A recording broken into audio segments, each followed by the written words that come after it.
मैंने डायपर देखा जो कि पानी में बहुत पानी के बड़े नजदीक था, जिसकी वजह से कितनी बीमारियां फैल सकती हैं। ये पीने वाला पानी भी है, ड्रिंकिंग पर्पस के लिए भी रिवर वाटर यूज होता है, इसको फिल्ट्रेशन प्लांट में जाके फिल्ट्रेशन होती है। लेकिन स्टिल जो इंसान देखेगा, इंसानियत के नाते तो मुझे नहीं लगता है कि जो चीज आपके खाने पीने की है वहां पर आप इस तरह की चीजें करेंगे, इस तरह की गंदगी की जाएगी।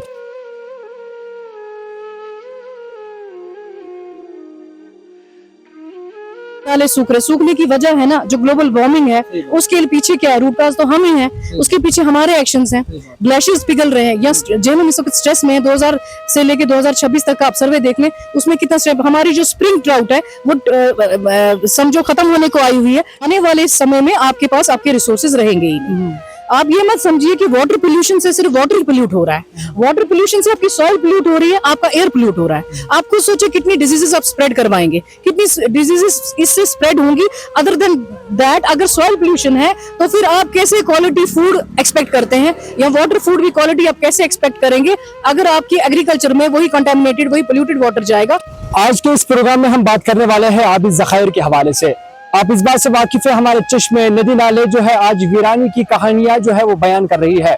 इसी सिलसिले में हमारे साथ मेहमानानी गुफ्तगू जो है वो Jammu Kashmir employees coordination committee की जिले सदर बारामुल्ला आसिया इकबाल साहिबा हमारे साथ मौजूद है, जो समाज की जो मसले मसाइल है हमेशा उजागर करती है और एडमिनिस्ट्रेशन तक पहुंचाने में अपना कलीदी रोल जो है वो निभा रही है। आसिया मैम, आपका वक्त देने के लिए आपका बहुत बहुत शुक्रिया। काफी बिजी शेड्यूल रहता है आपका, उसके बावजूद भी आपने टाइम दिया, उसके लिए बहुत बहुत शुक्रिया। अस्सलाम वालेकुम रहमतुल्लाहि व बरकातुहू। सबसे पहले मैं आपकी ही शुक्रगुजार हूँ कि आपने मुझे इस काबिल समझा कि इस मुद्दे पे मुझे बात करने का मौका आप दे रहे हैं यहाँ पर। तो चूंकि बहुत ज्यादा सेंसिटिव टॉपिक है तो यहाँ पे इस तरह के एक्सपर्ट्स आने चाहिए थे जिनको बड़ी वसी इसकी नॉलेज हो, बहुत ज्यादा इल्म हासिल हो इस सिलसिले में।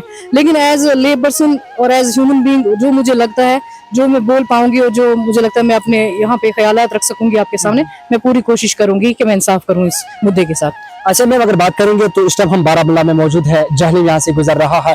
जितने भी नदी नाले हैं हमारे गाँव देहातों में, तो लगातार हमें देखने को मिल रहा है उनके किनारों पे जो है कूड़ा करकट के ढेर जो है वो जमा होते हैं। जो भी गंदगी घरों से निकलती है लोग आते हैं वहां पे फेंक देते हैं। एक संजीदा मसला बन चुका है हमारे वादी कश्मीर के लिए, और इस हवाले से आपकी क्या राय है?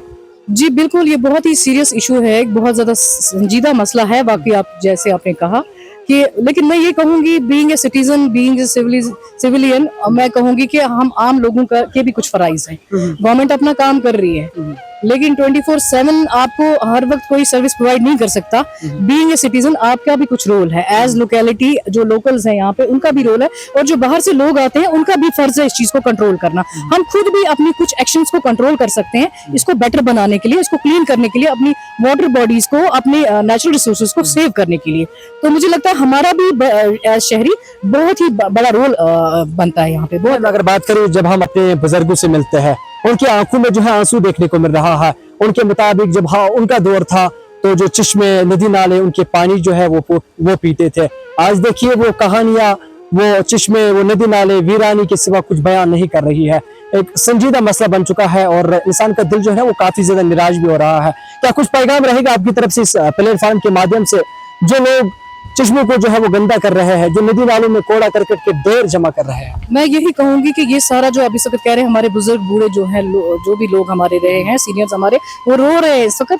बाकी रोने के लायक सिचुएशन हमने बनाई हुई है, क्योंकि बीइंग यूथ में आपको कहूंगी, बीइंग न्यू जनरेशन, मुझे लगता है कि आप लोगों का भी रोल है, हमारा भी, सबका रोल है इसमें। रीजन है इसमें, क्योंकि आप देखिए, आप कहते हैं नदी नाले सूख रहे, सूखने की वजह है ना जो ग्लोबल वार्मिंग है, उसके पीछे क्या है, रूट काज तो हम ही हैं, उसके पीछे हमारे एक्शंस हैं। ग्लेशियर्स पिघल रहे हैं, या जेनम इस वक्त स्ट्रेस में है। 2000 से लेके 2026 तक का आप सर्वे देख लें, उसमें कितना स्ट्रेस। हमारी जो स्प्रिंग ट्राउट है वो समझो खत्म होने को आई हुई है। एनिमल्स इफेक्टेड हैं, ह्यूमन बीइंग सब इसमें इफेक्टेड है। तो रीजन ये हमारे अपने एक्शंस हैं जिनको हमने कंट्रोल करना है, जिनकी हमें प्रॉपर मॉनिटरिंग करनी है, जिसपे एक कंप्लीट वॉच रखना है कि हम क्या कर रहे हैं, आने वाली पीढ़ी को हम क्या देने वाले हैं। अच्छा मैम, आपको लग रहा है अगर इस पे आज बात नहीं की जाएगी तो आने वाले समय, आने वाले वक्त में जो है ये काफी ज्यादा जो है वो कठिन हमारे लिए साबित होगा? बहुत ज्यादा। आने वाले समय में आपके पास आपके रिसोर्सेज रहेंगे ही नहीं। आप ये मत समझिए कि वाटर पोल्यूशन से सिर्फ वाटर ही पोल्यूट हो रहा है, वाटर पोल्यूशन से आपकी सॉइल पोल्यूट हो रही है, आपका एयर पोल्यूट हो रहा है। आप खुद सोचिए कितनी डिजीजेस आप स्प्रेड करवाएंगे, कितनी डिजीजेस इससे स्प्रेड होंगी। अदर देन दैट, अगर सॉइल पोल्यूशन है तो फिर आप कैसे क्वालिटी फूड एक्सपेक्ट करते हैं, या वाटर फूड की क्वालिटी आप कैसे एक्सपेक्ट करेंगे? अगर आपकी एग्रीकल्चर में वही कंटामिनेटेड, वही पोल्यूटेड वाटर जाएगा, तो आप सब्जियां और फल भी कैसे जरखेज सोच सकते हैं? और फिर आप कैसे सोच सकते हैं कि बीमारियां नहीं आएंगी? और अगर एयर भी पोल्यूटेड होगा इस वजह से, तो आप कैसे सोच सकते हैं कि आप खुली हवा, ताजी हवा में सांस, जबकि कश्मीर इसके लिए मशहूर हुआ करता था। मैम, जब हमने यहाँ का दौरा किया, जहाँ पे कूड़ा करकट के ढेर थे, आप इमोशनल भी हुई थी उस टाइम, और आपने वो खुद उठाया, कहा वैसा मुझसे ये बर्दाश्त नहीं हो रहा है। किसी माँ की, मेरी तरह किसी बहन की एक मिस्टेक थी, मैंने डायपर देखा जो कि पानी में, बहुत पानी के बड़े नजदीक था, जिसकी वजह से कितनी बीमारियां फैल सकती हैं। ये पीने वाला पानी भी है, ड्रिंकिंग पर्पस के लिए भी रिवर वाटर यूज होता है, इसको फिल्ट्रेशन प्लांट में जाके फिल्ट्रेशन होती है, लेकिन स्टिल जो इंसान देखेगा, इंसानियत के नाते तो मुझे नहीं लगता है कि जो चीज आपके खाने पीने की है वहां पर आप इस तरह की चीजें करेंगे, इस तरह की गंदगी की जाएगी। वो मुझे लगता है, मैं अपनी बहनों को भी अपील करूंगी कि इस तरह की चीजें आप ना करें। जहां पे भी टूरिस्ट स्पॉट्स पे जाते हैं, वाटर बॉडीज के करीब जाते हैं, या कहीं भी किसी नेचुरल रिसोर्स के करीब जाते हैं, जितना आपकी कोशिश रहे उसको साफ और शफाफ रखने की कोशिश कीजिए, क्योंकि ये हमारी तहजीब है, ये हमारा अदब। साथ साथ में फूड प्रोडक्ट्स आप जो लेके जाते हैं, टूरिस्ट स्पॉट्स पे जाते हैं और जरूर खाना लेके जाते ही जाते हैं, चाहे चोरी छुपे चाहे खुलेआम, तो मैं ये कहूंगी कि वहां पे आप पोरस सिलिकॉन इस्तेमाल कीजिए।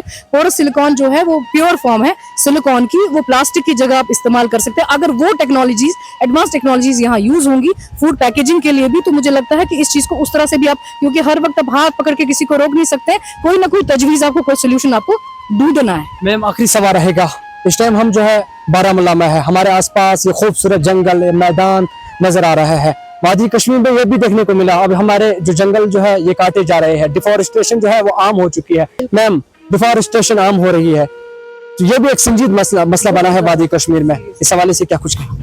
बिल्कुल, मैं आपसे मुत्तफिक हूँ। ये जो हमारे जंगल जो है, हमारे फॉरेस्ट काटे जा रहे हैं, इनकी डिस्ट्रक्शन हो रही है, डिफॉरेस्टेशन यहाँ पे बहुत ज्यादा है।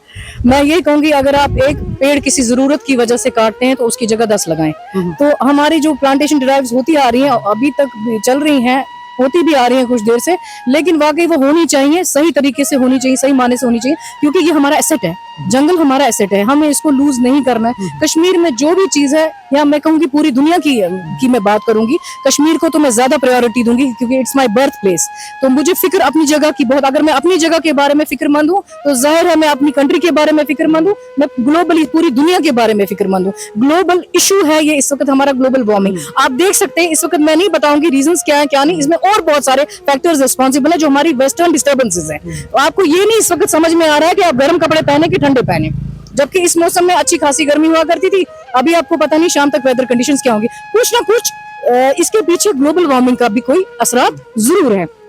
तो मैं ये कहूंगी कि आपके माध्यम से, आपके चैनल के माध्यम से ये कहूंगी, ये हमारी खूबसूरत जगह है, ये पूरी कश्मीर खूबसूरत है, हिंदुस्तान खूबसूरत है, पूरी दुनिया खूबसूरत है। इसको और खूबसूरत बनाइए अपने ख्यालात से, अच्छे अच्छे आइडियाज दीजिए, इनोवेटिव आइडियाज दीजिए, इसमें सब कंट्रीब्यूट कीजिए। Let's make our place, our town, our cities, our state and our country beautiful and clean and even world clean.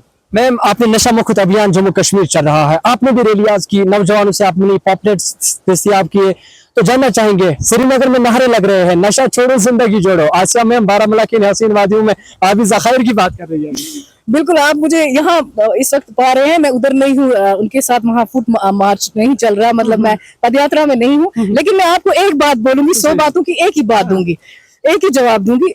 मतलब मैं आपसे ये कहूँ कि सोल्जर्स जब जाते हैं, जब वॉर इमरजेंसी होती है, वॉर इमरजेंसी के टाइम बॉर्डर पे कुछ सोल्जर्स होते हैं जिनको वहां जाके वहां पे डिफेंड करना है कंट्री को, वहां पे प्रोटेक्ट करना है लोगों को। लेकिन जो बाकी जगह पे हमारे सोल्जर्स होते हैं, जो फार अवे होते हैं बॉर्डर से, वो अपना रोल प्ले कर रहे होते हैं। आप ये इस तरह से समझिए कि एज वो सोल्जर मैं अपनी जगह पे हूँ, अपनी उनके बैकअप में हूँ, उनकी सपोर्ट में हूँ, वो वहां लड़ रहे हैं, मैं उनके लिए यहाँ पे खड़ी हूँ, यहाँ लड़ रही हूँ नशा मुक्त भारत के लिए। मैम, आपका बहुत बहुत शुक्रिया, अल्लाह ताला आपको सलामत रखे, क्योंकि आपकी काफी ज्यादा जरूरत है हमारे वादी कश्मीर में, क्योंकि वादी कश्मीर बिखरता हुआ नजर आ रहा है। जो आज से 10 साल वादी कश्मीर में देखने को मिल रहा था, अब देखने को नहीं मिला। अल्लाह ताला आपको सलामत रखे। अपना वक्त और टाइम देने के लिए आपका आसिया मैम बहुत बहुत शुक्रिया। थैंक यू सो मच भाई, थैंक यू सो मच भाई। ये थे हमारे साथ Jammu Kashmir employees coordination committee की जिला सदर बारामूला आसिया इकबाल साहिबा, जो हमेशा समाज के जो मसले हैं वो उजागर कर रही है। अगर बात करेंगे, आज श्रीनगर में नशा छोड़ो जिंदगी जोड़ो के नारे लग रहे हैं। आसिया मैम को भी वहां जाना था, आसिया मैम ने आज उसको तरजीह नहीं दी। उन्होंने कहा कि इससे पहले भी हमने नशा मुक्त अभियान जम्मू कश्मीर पे बात की।